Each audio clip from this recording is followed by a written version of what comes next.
Naniniwala po kami, ako personally, na hindi na po magtatagumpay ang CPP, NPA, NDF na pabagsakin ng gobyerno sa armadong paglaban. Yes. Sapagkat gumagapang at wasak ang NPA. Magaling ang AFP. Yes.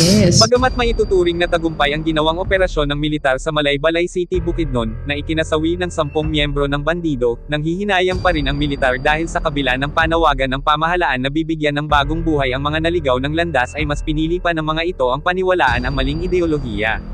Giit ng militar, hindi sila titigil hanggat hindi nauubos ang puwersa ng NPA na madalas din umanong nangangikil sa mga residente. Kaya ito ang sinabi ni Jeffrey Celes na dating may mataas na katungkulan sa CPP. Mga armadong bandido na nangingikil sa ilang mga residente sa 4 na barangay kabilang ang Kanayan, Kibalabag, Kulaman at Mapulo noon pang December 21. Saka nagpadala ng mga sundalo hanggang sumiklab ang bakbakan kahapon na tumagal ng mahigit 1 oras. My order is to continue the operations until we are sure that the area is cleared of these criminal groups and the community is secured from the threats of this group. Na-recover ng otoridad sa bakbakan ang 8 matataas na kalibreng armas, gasolina, pati na ang bandila ng mga terorista.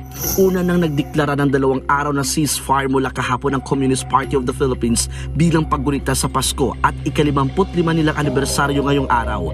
Wala pa silang pahayag sa nangyaring bakbakan. Pero sabi ng militar, hindi nila kinikilala ang ceasefire ng CPP-NP. But, may but po ito. Ang recovery ng CPP, NPA, NDF at ang survival nila ay hindi manggagaling sa armado. Manggagaling po sa urban centers. Yeah. Sa schools, universities, sa kongreso, sa gobyerno, sa mga komunidad, sa urban centers kung saan hindi po pwedeng direktang pumapil frontally ang AFP. At ito ngayon ang napakadelikado sapagkat nakikita na namin ang hugis ng kanilang game plan. Recover the NPA from the urban centers. How? Use Congress, use government, make alliances that the way they're doing now in Patahimikin Congress. tayo. Patahimikin Number 1 yan. Number 1 yan. Sapagkat first time nila magkaroon ng solid counter-information na lumalaban sa kanila na napipigilan ng kanilang recruitment. Kaya kami very passionate sapagkat we want to completely defeat the CPP, NPA, NDF. But for that to happen, it will no longer be from the AFP. Right. It will come from our government leaders, the civilian leaders, the law enforcers, so that yung mga batas sa anti-terrorism law, anti-terrorism financing, ay gagamitin upang durugin ang kanilang infiltration sa Kongreso, sa gobyerno, at sa mga sectors natin.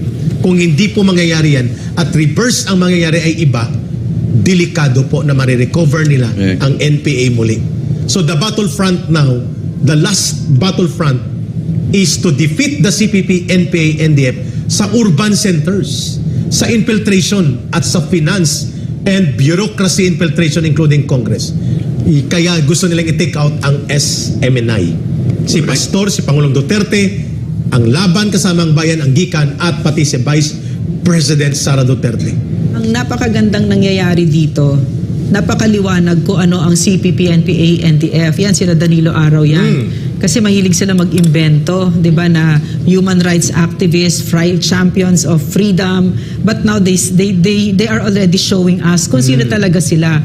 Wala silang pakialam diyan sa pinagsesermonan nila na press freedom. Ang lalakas ng mga bibig ng mga yan tungkol dyan, di ba?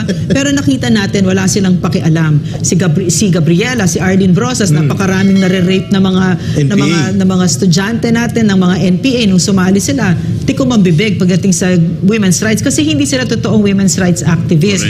Mahilig sila magsabi-sabi na sovereign ang Pilipinas, anti-US, pero tahimik sila pagdating sa EDCA. Diba? So nakita natin, maliwanag ngayon, kasi it's not rocket science itong ginagawa ng panggigipit sa SMNI. Press freedom na talaga ang issue na ito. Yes. No, ang pagbubusal dito sa amin, napakalaking violation ng human rights.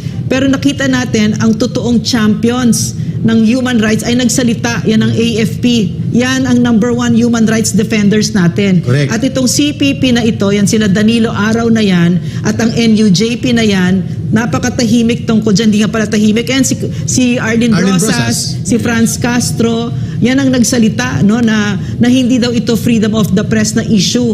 It is very clear. So na pinapakita nila kung ano talaga sila, no, na hindi talaga sila whatever it is that they say they are. What they are enablers of a terrorist organization that's out to destroy our government, of which Speaker Martin and the President the President who's so silent they're part of this government na sinisira nitong mga attack dogs ninyo. Correct. No?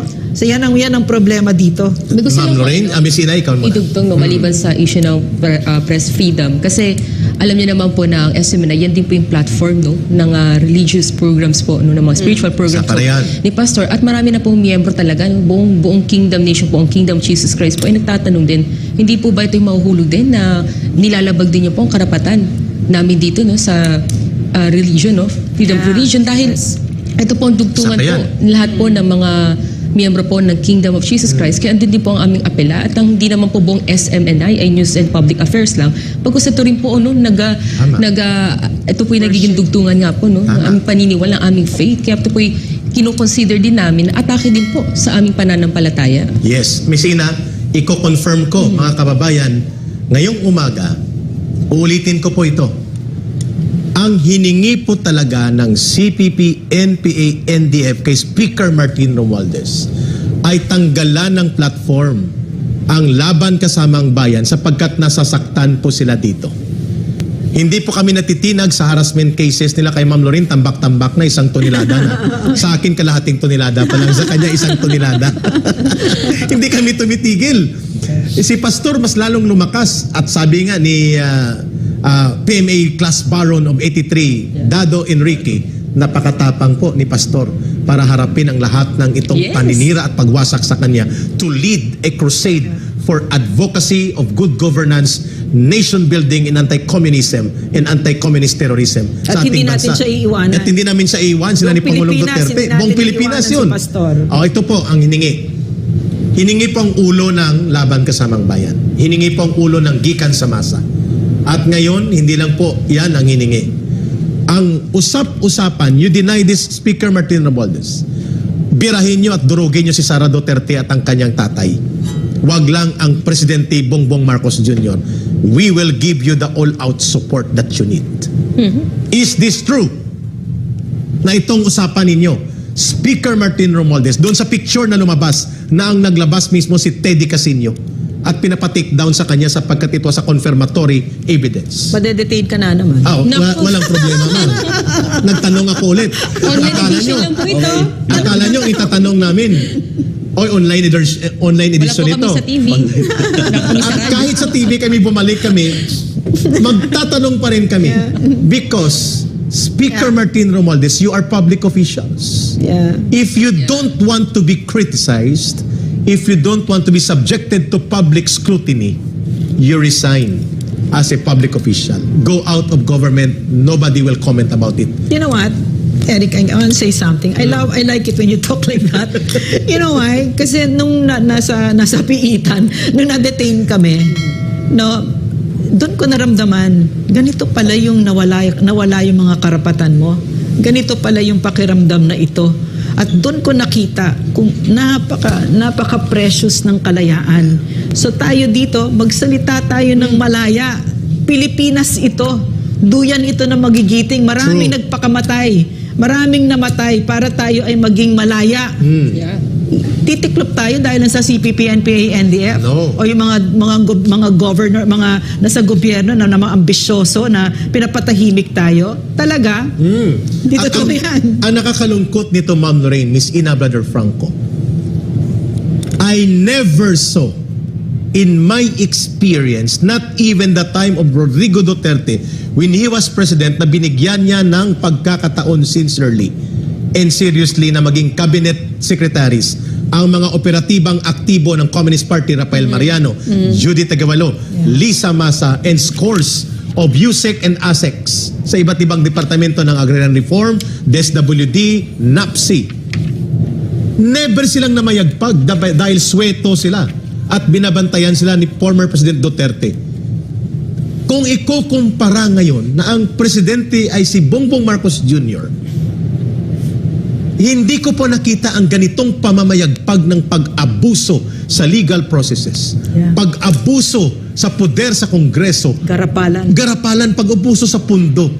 At pag-abuso sa plataforma na para bagang ang nangyari noong panahon ni Rodrigo Duterte na sila po ay nasuppress at unti-unting bumagsak ay nabigyan ng pagkakataon na sumambulat na para mga wild attack dogs na umaatake ngayon sa mamamayan, pero ang inuuna nila yung nagsasalita at naninindigan, which is the CPP, NPA, NDF na number one enemy, itong SMNI.